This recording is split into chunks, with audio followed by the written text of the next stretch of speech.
Sorry, organist. You read it first before I open the session in the front of camera. Camera is right there. Okay. So we're gonna read it here. Okay. Now. It's like this is so awkward, but yeah. Di sini. Di sini atau agak mundur lagi? Can you stand? Okay. Yeah, sure. You can smell food anyway. Can you hear me through here? Yeah. Okay. This okay. So yeah, my name is Nins. The title of my talk is I forgot the title of my talk. Shit. Something about model validation. I hereby agree to provide the Pycon APAC code of conduct and consent to being recorded and streamed. Yeah. Thanks. Thank you so much.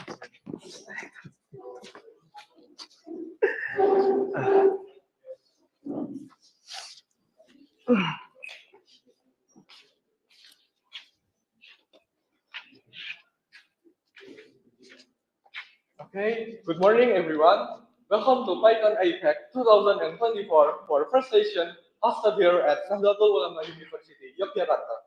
My name is Ivan Hakim and I will be your moderator for this session. It is my pleasure to introduce our speaker for today's event, Mr. Nins. Mr. Nins is a machine learning and AI professional. Today, we are fortunate to have them here at Python APAC, where they will be sharing insights on validating and monitoring the performance of your machine learning applications. Vito, please join me in welcoming Mr. Nins. Hi. Just Nins. Just Nins. Sorry. Should this be open or should I be there or here?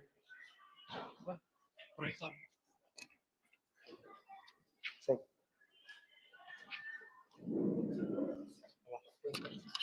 Oh, sorry, it's there. My bad.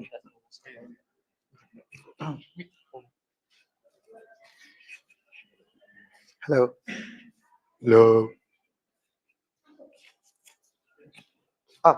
Wait, thanks. Woo.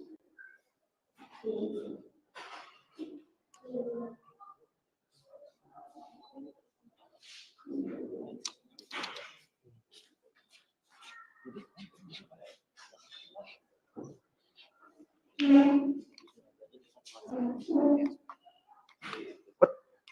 What? Okay. Should I start? Can I start? Yeah. Okay. I'm gonna be really fast because I'm really hungry. Hi, I'm Nins. I'm from the Philippines, but I live in Australia, Sydney. Been there for quite some time now, and I'm just gonna be talking about like how to validate or like some steps on validating machine learning applications in the models that you deploy with them. So yeah, that's me. I'm actually an ML engineer now for Yamaha Agriculture Australia. So mainly doing like predictions for like wines, kiwis, and stuff. Yeah, no fruits. I like to ride mountain bikes, music. Any one of you who plays Dota 2? Really? No. Okay. Fun game. Really fun game. So let's start. Just gonna be really quick because the concept of model validation is actually quite complex, and we're just gonna deal with sort of the your tip. Hi, hello. We're gonna deal with like a typical like we're not gonna deal with LLMs, that's for sure. Model validation for LLMs is a pain in the butt. So that's it. If you want to talk about like LLM model validation later, just come talk with me. We can spend the entire day. Yeah, first is we're gonna briefly cover model validation is how do you identify the performance trends and why do you need to validate the models. Another important sort of thing about model validation is how do you choose your validation metric. Like for machine learning developers, data scientists, it's very important that you have this like nailed the very beginning, right? Um, we're gonna dig into some of like the code patterns that we're using, some of the tools that we're using. Evidently, really good. If you've heard of it, it's quite nice. And then how do you deal with the entire retraining and maintenance? And I think like that is one of the most underrated stuff with machine learning is like how do you maintain it? How do you make it cost less? And at the same time, how do you make sure that it always perform at the same also of its life cycle? Okay. So yeah, let's first talk about identifying model performance. And one of the first thing, if you, how many years data scientists? Data scientists? Data scientists? Hi, data scientist. Okay. Machine learning engineer. Yeah, sort of software engineers mostly, I guess. Data analyst. No, yeah. Okay. So in the world of data science, and I've been doing machine learning and data science since 2014, I think it's always very important that you have a really good and available validation ground truth data set. I'm not even talking about training data set. I'm not even talking about testing data set. It's like validation data set, right? Because that is sort of like where your base model will be like run against. Okay, you need to have that, and you also need to identify the type of validation and metrics that you would want to use. In terms of like performance trend, you need to make sure that there are early indicators like feature distribution and how the change in dynamics in the features. You need to take note of that. The relationship between features and target, it changes, guys. So a problem that solves 1 plus 1 right now will probably solve 1 times 1 in the future. It's sort of like the similar problem, but they work differently, right? So it always changes the relationships between data set. Take note of that. And then I think this is one of, I really like to emphasize, this is like the deployment environment. Most of us talks about scaling the model up, but I've worked with several models before that you need to scale it down. Like I want to deploy computer vision model in a Raspberry Pi or in an edge device. Like how will that even work if you're using like TensorFlow, right? So it changes depending on the development environment, the performance. You also need to take into consideration capability in model retraining, right? And how you will adjust your model depending on its performance. So speaking of performance change, what causes like change in performance of a model, right? And the first thing that you need to understand is 100% the model performance decreases over time. Always, right? If your model performance goes up, then and you're not doing any kind of retraining, you're doing something wrong. Probably, hopefully not. Okay. It can be because of the following. So you have their concept drift, or if the nature of the problem change.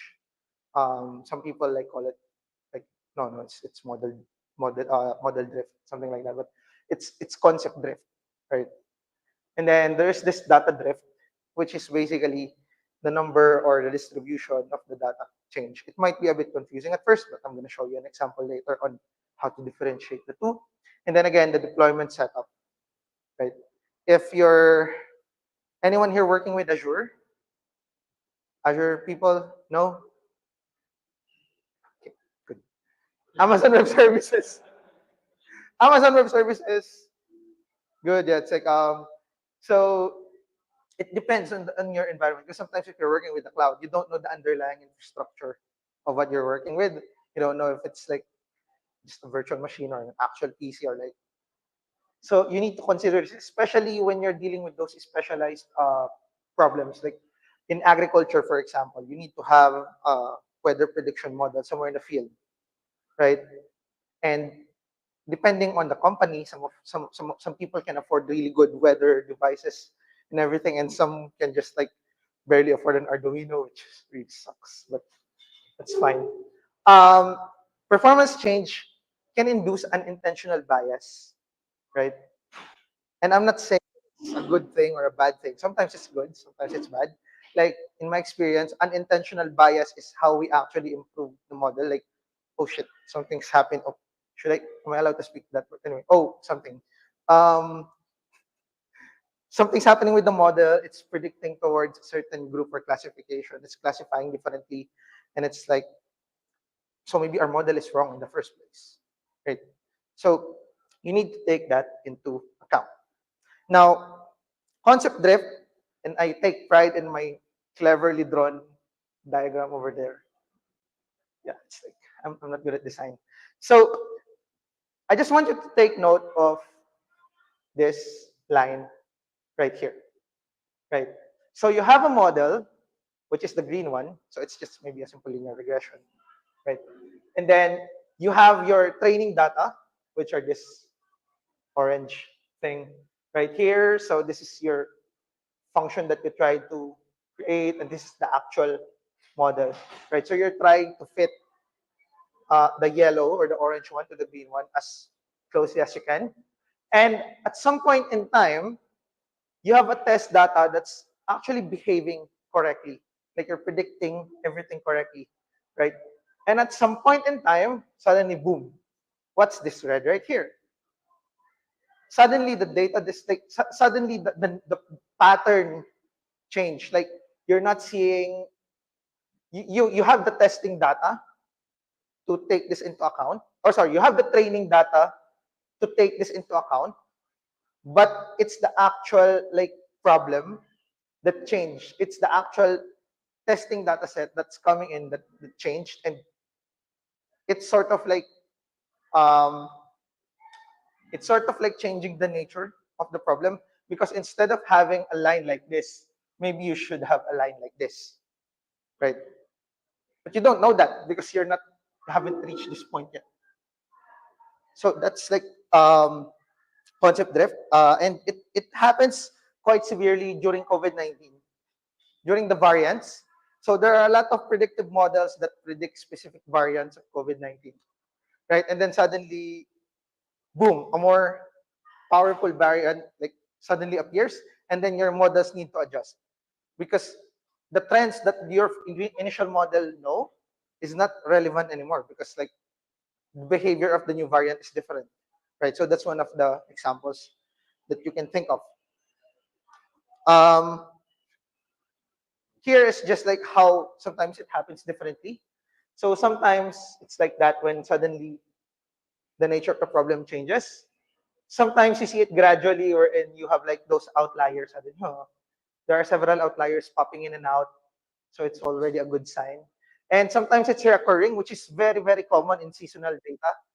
Like if you're predicting harvest of like, I don't know, apples or something, you're probably gonna see something like this. Especially now that the weather is kind of like crazy. It's very hard to predict those kinds of things.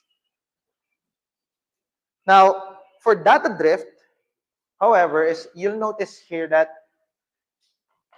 you trained your model in a certain range of data, right? So you have the yellow ones, and it actually has a really good like fit right there.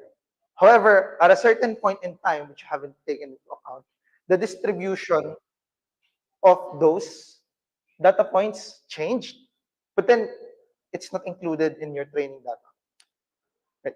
So I think this is happening more often in your typical like prediction, in your typical classification problem or like time series data sets.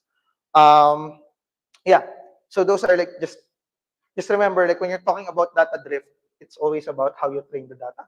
If you're talking about concept drift, you probably trained for that data, but it's just the nature of the problem, it changed, right? So we really need to validate model. You know Rick and Morty? Any Rick and Morty fans here?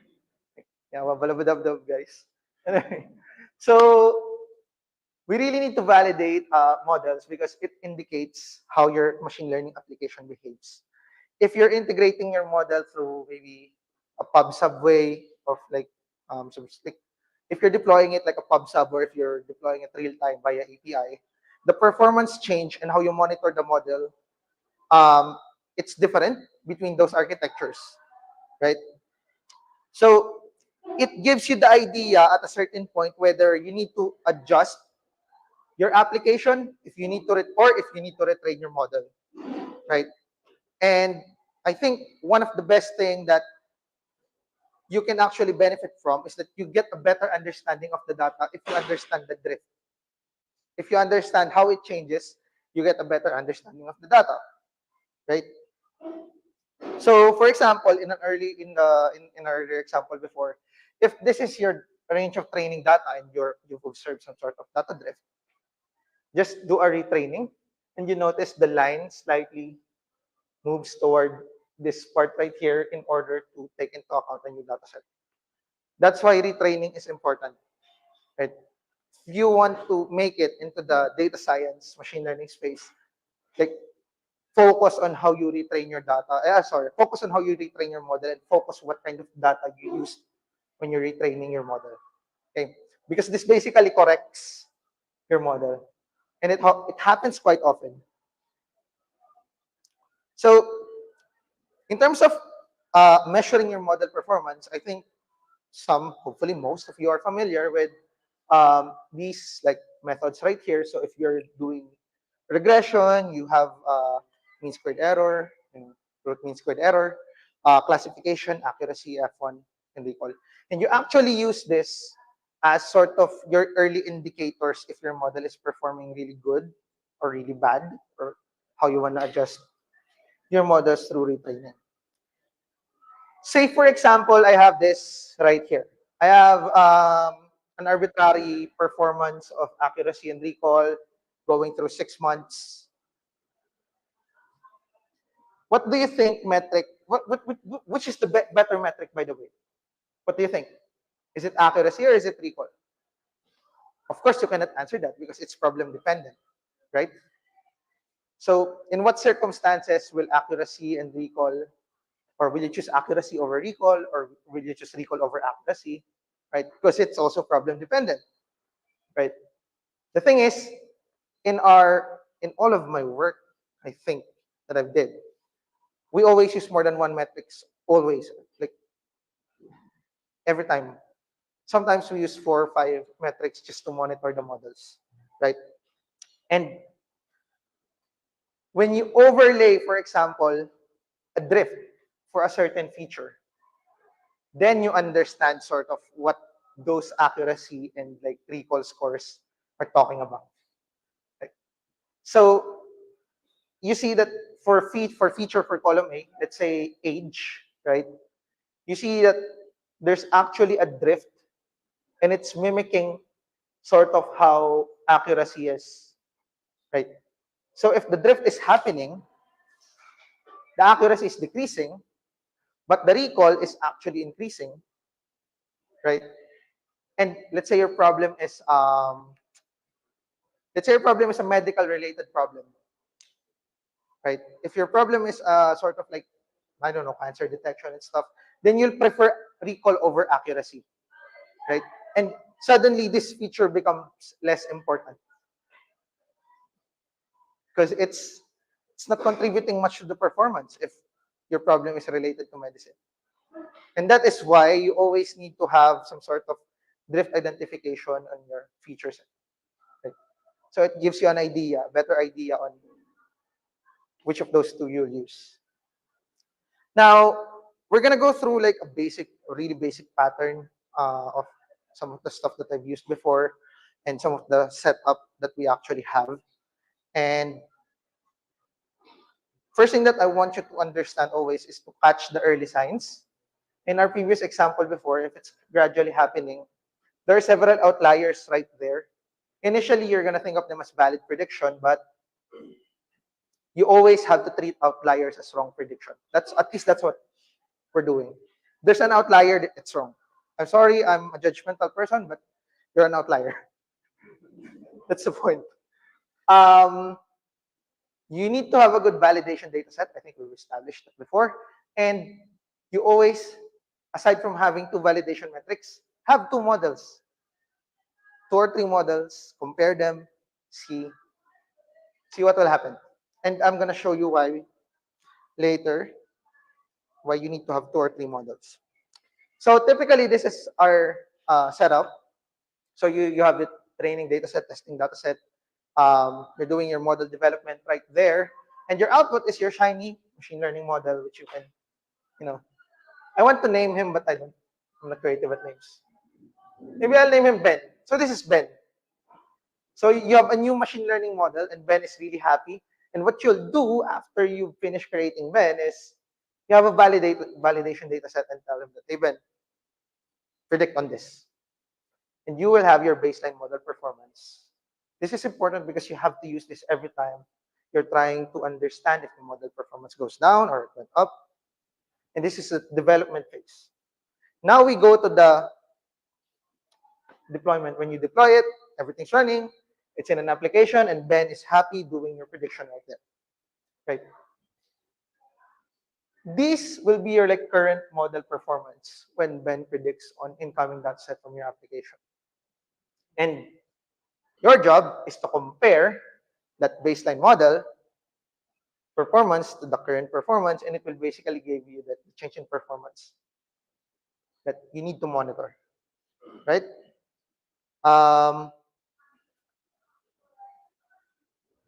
Now, there are two ways on how to get around this.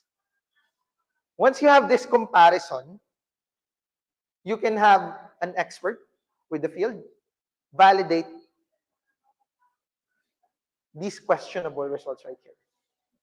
Like, they can say, this current performance is actually wrong. We still need to make sure that we conform to the base performance, and you adjust the model, right? And then you just update the results. Or you can have this automated. But typically, what we're doing is, so this is like a fast API example. This is like a very rough pseudocode that I have to clean up because I will be violating NDA if I did not. So you have your, anyone who's familiar with fast API, so it's quite good, it's quite simple. So what I typically have is I have some sort of a repeat function that happens like once a day. It's typically happening like at the end of the day. What it does is it loads my validation data. Like you have your, it's from the data scientists, by the way. They're the ones who are giving it to us. So we have your validation data right here. And then we have a function that gets the last n predictions. So let's say I want to get the last day prediction, the entire prediction for the entire day. I'm going to get it. Okay? And then you perform your comparison on the current and previous data, and if it's below the threshold, then we basically send it a report to to the data science or to the domain experts and everything, right? So the code is going to be available later. So I'm gonna breeze through this, or you can have it this way, where you have a secondary model. This is Ben's friend. This is 10. Ben 10. I'm not sure if you know that cartoon. Anyway, so this is 10. This is Ben's friend. What you do is like, once you have that stuff right there, you feed it to this secondary model, and it basically spews out a new result. So what's the difference between him and him aside from the color? This one is a more specialized model. Ben is a more generalized model, but this one is trained on more outlier data, right? It's not really good at generalization, but if there's a specific task, then it will handle it better than Ben. So this is sort of like the code that we're like doing before. So we're gonna get all the low confidence data from the current, which is like from the last n prediction, and then we're just gonna predict it, model 2 that predict the low confidence data, and we're gonna compare it to the old result. So after that, we can do some sort of, either way, we have a retraining process in place, which basically gets you a newer model each time you do the retraining. Okay? So this is also sometimes, no, not sometimes, we always use this. Evident, just because we're too lazy to write our own statistical functions. Anyway, evidently is a tool of just, it's a drift detection tool that You have your columns right there. It gives you the distribution change and it tells you if drift happened or not, right? And this is sort of like the code. It's quite simple. So you have your validation data set and you have your current data set, and it gives you an entire detailed report, right? We use this in conjunction with the previous code that you've seen. So if you want to see like the actual column drift, we use that code right there. So some quick takeaways. There's actually a lot of ways to build a very simple validation. Like that fast API function is really quite easy to build for anyone, right? If you have your CRUD functions, you can just plug and play everything. And there's a lot of third-party libraries that you can use. I highly suggest checking out Evidently. They're quite simple. And you need to have a good automation process for retraining, which goes to my last point is like, how do you retrain and refit and maintain a model, right? Model stability in the long run, you need to take into account if your model is cost effective, if it's not shaky. That's what I'm always saying. It's like, if it always spits out outliers and quite low confidence prediction, it's a bit shaky. You need to put up a good retraining process because it's cost efficient. And what's the cost of retraining the ML applications? So I think this is like the last 3 slides. So stable models is model 1. All throughout the year, it's producing like good predictions and good results right there.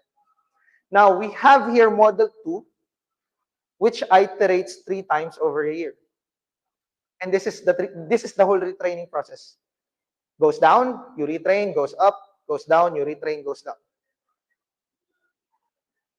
You need to take into account like, because this one is more reliable and more stable, but at the same time, it has a more initial cost of development. Because to be able to create that, you need to have a really good data set, and you need to pay a lot of money to get the data set. I hate that. So they are less prone to drifts, but these kinds of models are typically very like for specialized problems, and they are not generalized models, right? So LLMs kind of look like this if you're LLM, but like specific problem, specific like predicting if there's a crack in a metal plate, image classification. It's more of like that. Right? So you need to take that into account, and you also need to take into account the longevity of the model.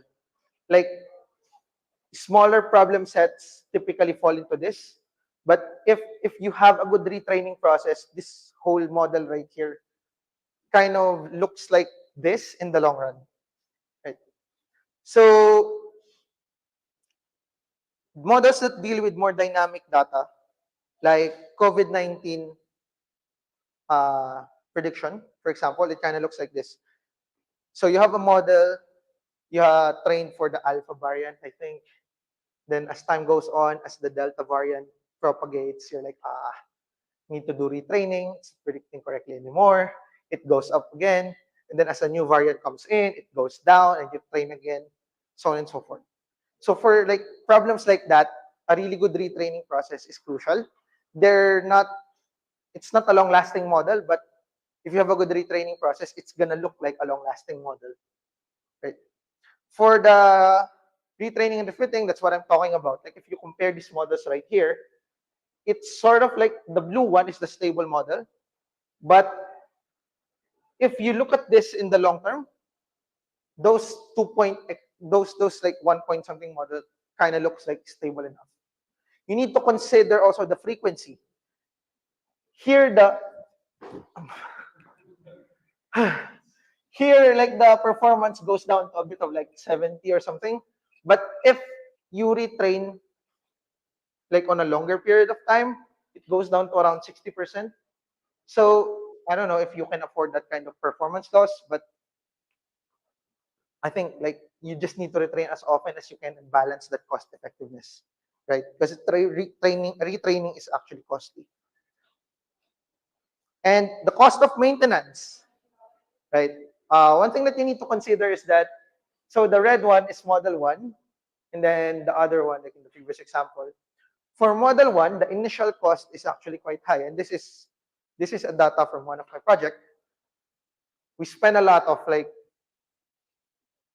money for getting the data, but then as time goes on, the maintenance cost really went down, right? It really went down. However, for model 2, which needs to have a lot of retraining, each time you retrain, cost goes up. And you might imagine that it will go down. But the thing is, you're adding more data set. You're adding more data set to maintain, more data set to track. So the sort of like the cost stays the same. It goes up again, it goes up again. And that point right there, you need to make sure that you balance it out based on your company's needs. Like create a really good business proposal with a lot of money figures, and the business guys will say, okay, approve, budget approved. But um, but yeah, so stable models like large upfront cost, but it might be worth it in the long run because low maintenance cost. But for models that often needs retraining, you're gonna end up something like this if you don't have a good retraining pipeline. Ideally, it should be like this, up, down, this, up, down. But in reality, it's additive, right? Um, this is one of the things that we use for mitigating it, is using transfer learning. Anyone familiar with transfer learning? So transfer learning is a good way to make sure that your cost, even though your retraining, stays really on that below that you wanna spend on, because it's essentially just like you have a model and you're basically propagating all the learnings of that model to the next model. So you might want to take this into consideration. And I think that's time, right? We're good. Yeah. So if you have questions, RIP dog. So, RIP heaven. If you have questions, you can talk to me later. That because this topic is real. I cannot talk about all of this in this like 30 minutes, right? We can have like an entire session of I can show you codes and stuff. But if you have questions, let me know. These are my resources, and the link to this slide should be available somewhere with the organizers. Okay? Questions? Okay.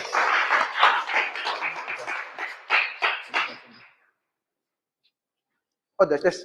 Yeah, hello. Hello. Thank you for your presentation. My name is Irma. Recently, I did a project with OCR.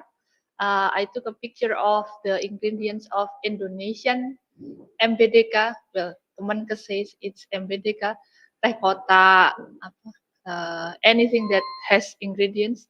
So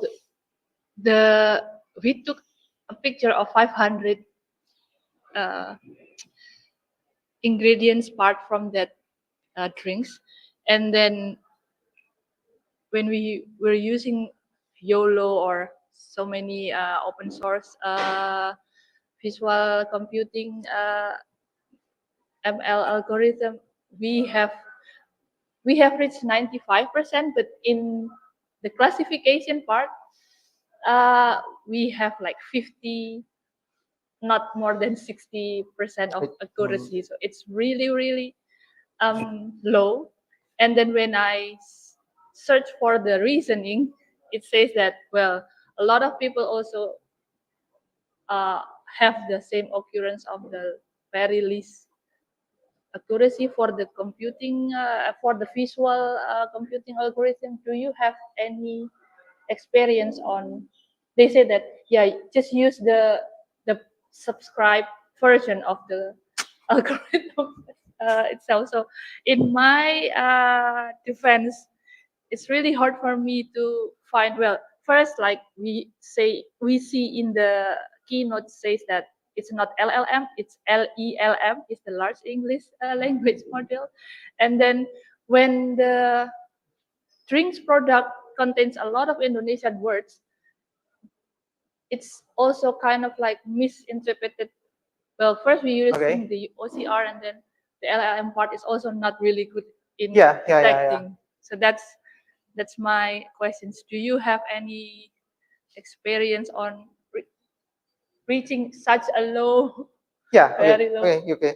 So I think it's a two-part problem. Yeah. My main specialty is image processing, by the way. And I think we've had several stuff. So you're saying that the image classification is high, but the actual reading of the ingredients is low. Then their suggestion is to like add money to it. Like, that's typical. So typical.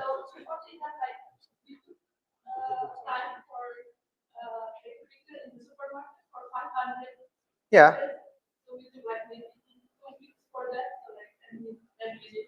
Okay. Okay. No, I understand. I think this is where like the creativity should come in, right? Because I'm not a fan of LLM, by the way. It's like so overrated. Anyway, um, so yeah, what I'm suggesting is this is where you need to have like number one a good feature selection process, and number two, um, what's the validation? How do you validate first? Let's talk about first the image classification part, right? So the way that I think about that is one way that you could go about is instead of just taking pictures, right? Just represent those pictures in another type of form or value and not use LLM at all. Sorry, no, this is like really like I'm not hating. No hate here. So you can create a model that actually just like creates the sort of score based on just the actual image. Instead of capturing the actual picture, so you're getting the ingredients list, right? Something like that. The ingredients list of like the item.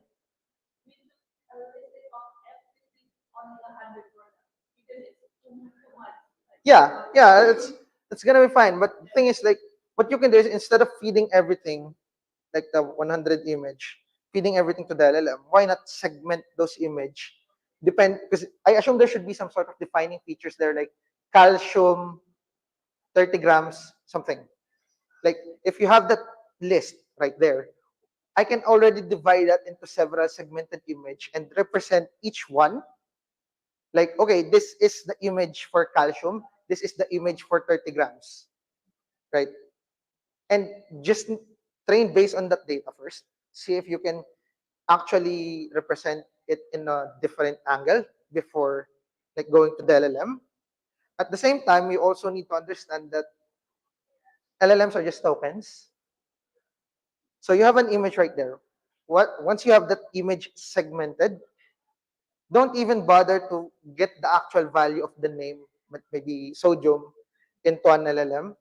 Just say that this is pattern A. It's called encodings.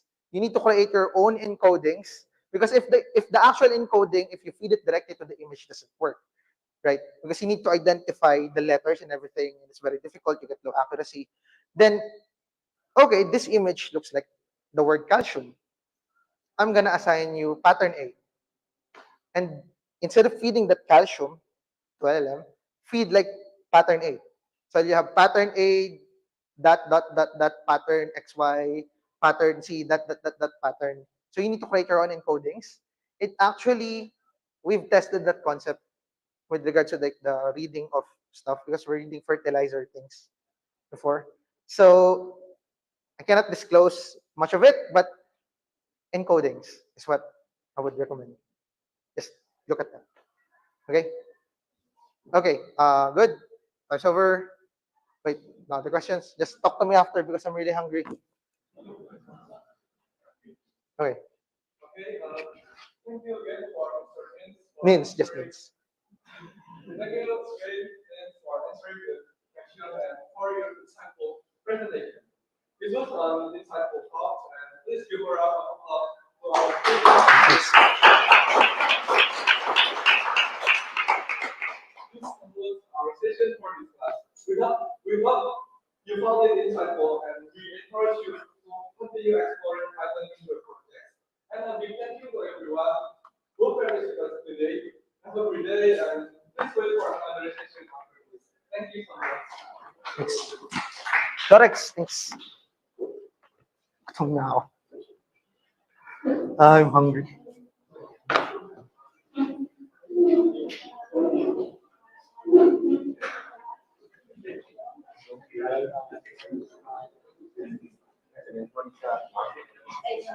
Hey.